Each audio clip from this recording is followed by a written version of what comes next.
Mr. Vaishnav, namaskar, very warm welcome on behalf of millions and millions of Indians for whom you are responsible for making sure that their calls don't drop, they get tickets on time, their trains run on time, the air conditioning is functional and the bedding is also clean apart from everything else that you're doing.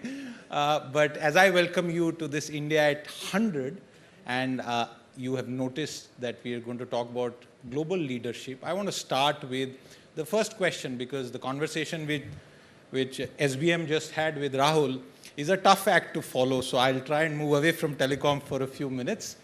When will India, this is my first question, sir, when will India have a robust data privacy law that we can be proud for? Sir. So the data protection bill that's in works, and I think we should be seeing the results very soon. If you see the journey of this bill, when the Joint Parliamentary Committee suggested a series of amendments in a bill of 99 sections, there were 81 amendments suggested. Then there were about 17 major recommendations on top of it. So we had no choice but to redraft it. Redrafting is practically done, and Honorable Prime Minister has said that even though there is a very long series of consultations which have gone, still we must thoroughly consult with the people, with all the stakeholders. So very soon we will be uploading the revised draft, which will be meeting your expectations and meeting that from entire country. There is an expectation that the bill should be very neatly drafted. It should be easy to understand. It should be relevant with the times. It should create that online environment where trust and safety of the users gets the primacy. If trust and safety of users has to have primacy, what about all the data that has been lost so far? And we keep hearing about incidents. What would you say are the touchstones that this proposed law will have? So, three fundamental things. First and foremost is the users have a right on their data, right? So, how that data is used, what is the consent mechanism which is there, that's the first and foremost. Second is the established principles of, let's say, purpose limitation, the other things which have got so well established all across the globe, those should be very much ingrained within the bill. And third, most important thing is, how do we make sure that every person in this country, every citizen of this country is able to access the grievance redressal mechanism in a very simple and very highly accessible way. So the entire implementation should be born digital. It should be born digital. We are not only looking at the revamping the data sector, we are also looking at revamping the other sectors which basically support the data economy. For example, the telecom sector. Currently, the telecom industry is regulated by a law which was of 1885. 1885, 1933 and 1950. That's the vintage of the legal systems which are currently governing the entire telecom sector. So how do we bring that into sync with today's times? For example, in the Telegraph Act, which is the basic governing act of the entire telecom sector, the word telecom doesn't appear.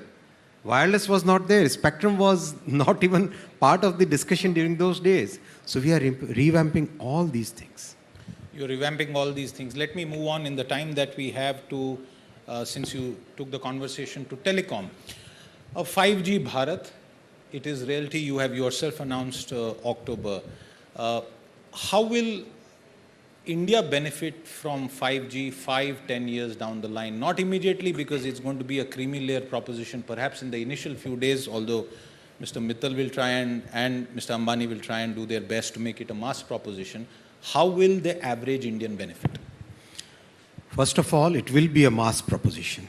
Not only the two private sector telecom service providers, but BSNL will also roll out its 5G in the coming 18 to 24 months, for sure, right? That's first.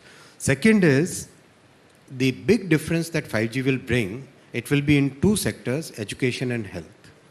The entire education sector, which today considers digital as somewhat connected and somewhat like, okay, this is the central piece is education.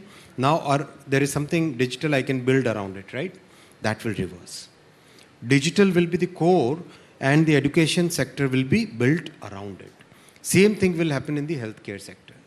These two sectors are going to make a very big difference in the lives of 130 crore Indians, and especially the people who are at the bottom of the pyramid, who are at the most remotest parts, at the margins of the society, the people who are from our political thought process point of view, who are the most important people for whom we exist.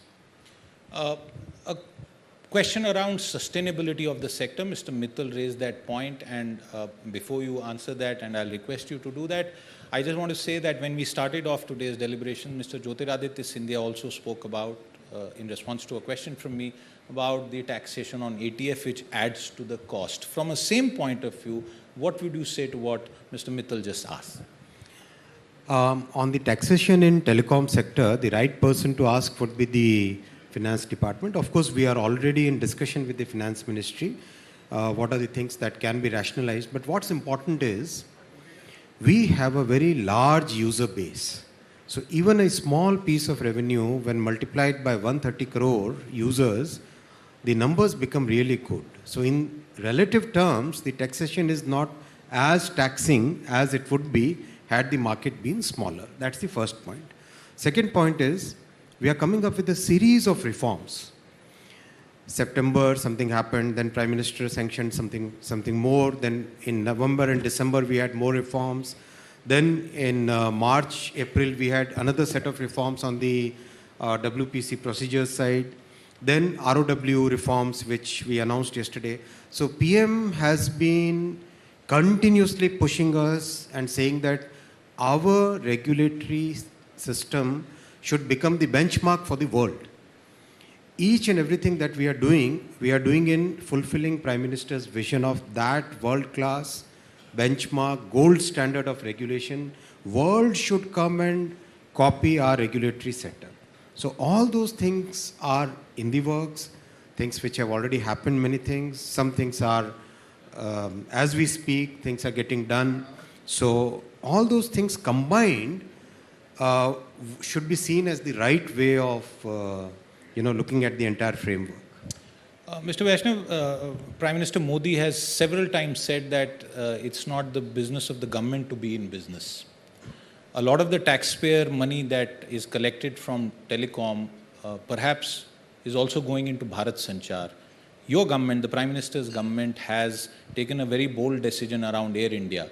Why are you still invested in Bharat Sanchar? There is a very substantial, vibrant private sector that is already delivering on the needs. Bharat Sanchar could not even do 4G for historical reasons. Listen, telecom as a sector has a very important strategic role. Look at disasters, look at our security point of view, look at any life, any aspect of our life is today touched by telecom. Having one public-owned entity which remains a very important market stabilizing factor is a very important goal, policy goal for the government. We are committed to make sure that BSNL stays as a healthy entity. It becomes a market stabilizing force. It also becomes a very big playground for developing Indian technologies. For example, the 4G, which has been developed by CDOT, the core network, the radio network developed by other partners of CDOT, today that is seen with great interest by the whole world. And where will you get a new technology to be tested on 100,000 sites simultaneously, right? For that you need a kind of government support which has been given in other geographies, and that's why they've been able to create their champions. So these are the purposes which BSNL will continue to play. BSNL will also play the role of reaching out to the farthest regions, the regions which are left out because of market forces, and provide good services, because we believe in inclusive growth. Our government, Prime Minister Modi ji's clear vision, whether any scheme that it does, absolutely, and I've asked people on the ground, there is absolutely no differentiation, no I mean, absolutely no way to kind of classify whether this should be given to X, to Y, whether it is on religion basis, whether it is on language basis, whether it is on caste basis.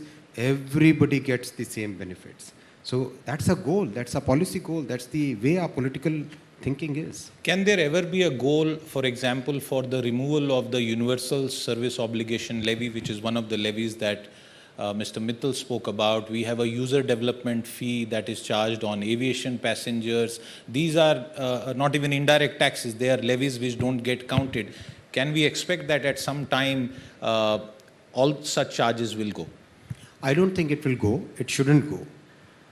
If you want to reach out to the remote parts of Odisha, of Jharkhand, of Chhattisgarh, of Northeast, of the border areas, which are not marketable in the sense that a company which has a balance sheet to present to its shareholders will be able to ever do, it has to be government support. And it's not just India which has a USO.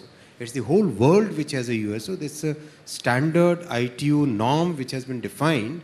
And I think that's a very good construct. It should continue. It should change the form and put a large part of the fund developed also into developing new technologies for the telecom sector. Many of the telecom pioneers, the private sector pioneers in India started off with manufacturing. Bharti with phones, Mr. Mittal also did gensets, others did phones and a lot of equipment. Ericsson still does a lot of equipment out of India. What's the goal for Atmanirbharta in telecom? Obviously, the security reasons are understood by everyone, the China factor. What is your own sense about how Atmanirbhar will India be when it comes to electronics, IT and telecom sector? Very, very important question. I'm glad that you asked it. 2014. If you look at that period, we had hardly any electronics manufacturing. Forget telecom equipment, forget cell phones. It was not even thinkable. People were not even considering that India will ever become a player. What is the electronics manufacturing today? Close to 80 billion US. Close to 80 billion US. What is the number of people employed in the electronics manufacturing sector? Close to 2.5 million people employed in electronics manufacturing. What is the rate of growth of this industry, electronics manufacturing in India? Double-digit CAGR, and we think that in next 4 years, 5 years, this will become a 250 billion. Industry thinks that this might actually exceed 300 billion. It might actually exceed 1 crore employment in the coming 4 to 5 years. That is the growth story, and we should not just stop at that.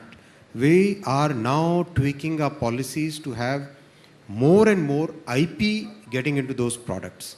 Not just manufacturing, but design also. And I'm very happy to share with the audience through you that today we just closed the applications for the design-led incentive scheme for telecom equipment. We have received 32 applications.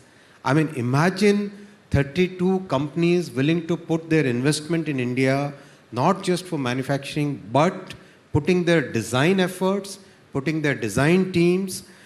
And it's not just for telecom equipment manufacturing, right? The entire spectrum end to end, right from semiconductors to the components, to the ESM assembly work, to the final thing, to the final product. And once the USO fund gets transformed into a slightly larger piece, we will also be looking at the software side of it. Why shouldn't India aspire to have its own operating system for mobile phones, right? Those are the things that we have to aspire, and we lost out the race in 2G and 3G because of various reasons, and mostly the political will was not there. 4G, we caught up. 5G, we should be able to stand up with the world. But 6G, Prime Minister has given us the clear mandate. We should become the leaders in the world.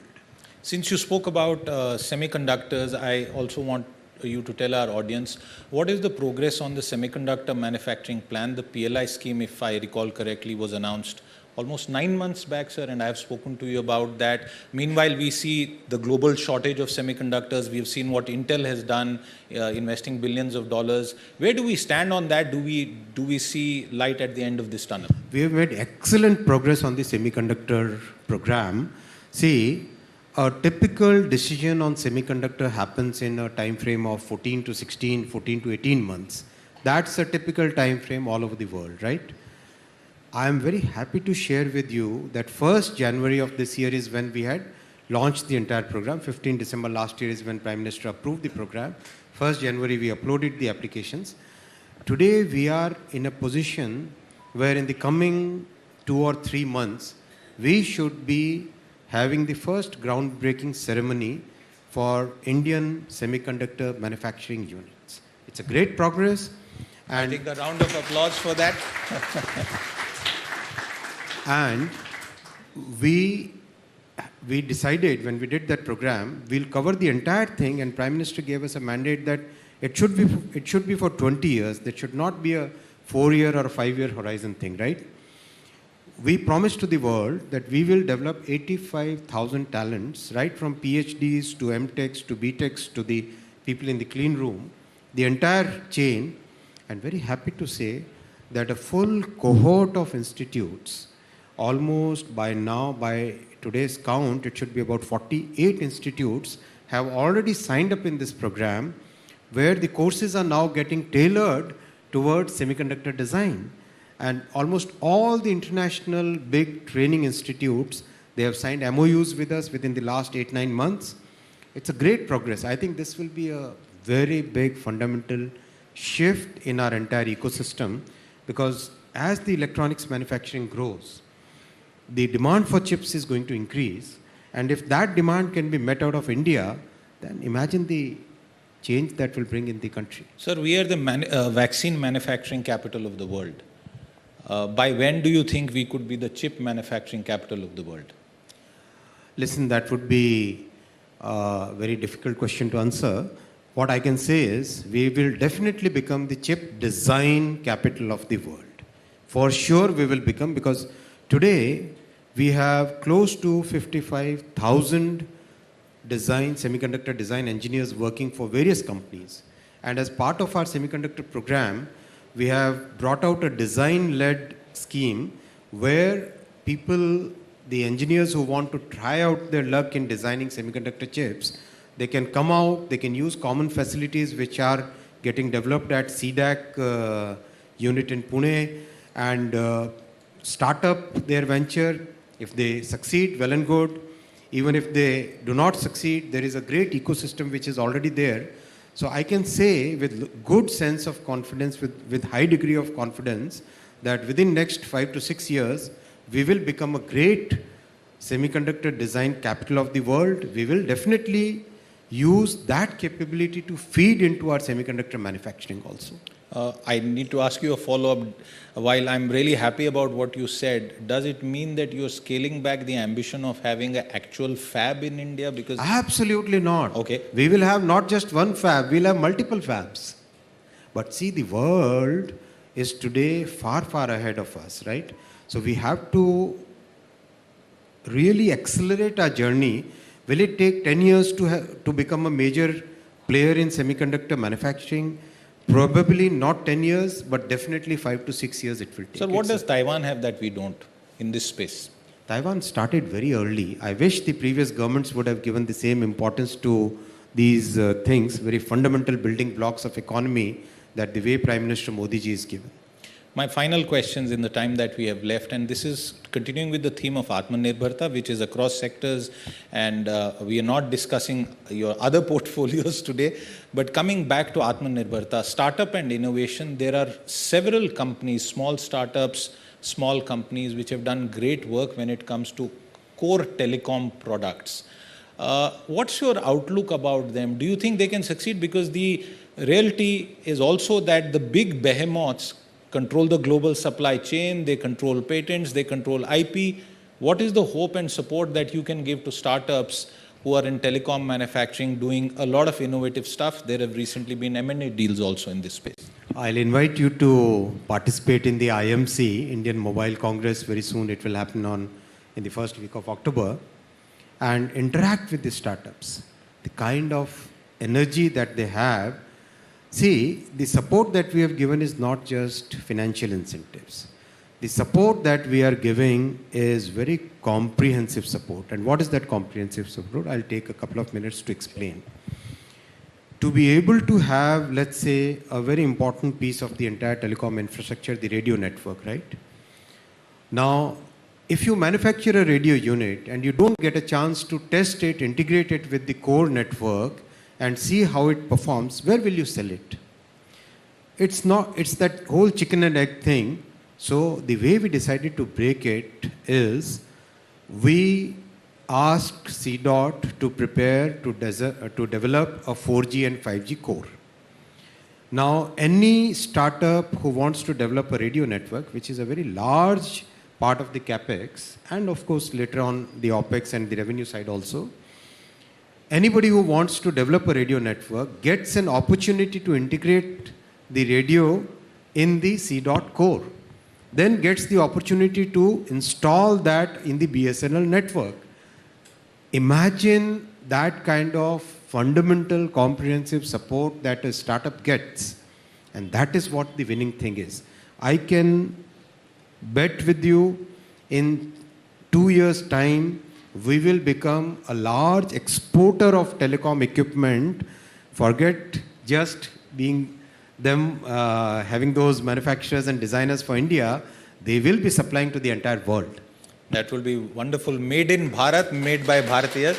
My very final question, since we have to conclude on India at 100, 2047, sir, today if we have 1 billion handsets in the market, more or less, or 800, 900, if you take out double SIMs, a majority of them perhaps are manufactured overseas or with a large percentage of overseas manufactured components.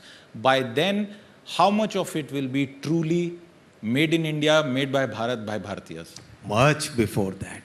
Already significant part of India's telecom equipment, the handsets that we use, majority of them are manufactured in India.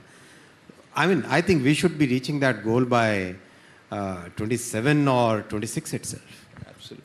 I didn't ask the minister about 5G speeds, but I know very soon if you follow his Twitter handle, there will be a video about train speeds. I'm not allowed to say anything more, but he's a minister who is not only responsible for faster airwaves, but even faster railway travel in all that he does. Ashwin Vaishnav, always a pleasure. Thank you very much for your time. Thank you. Thank you.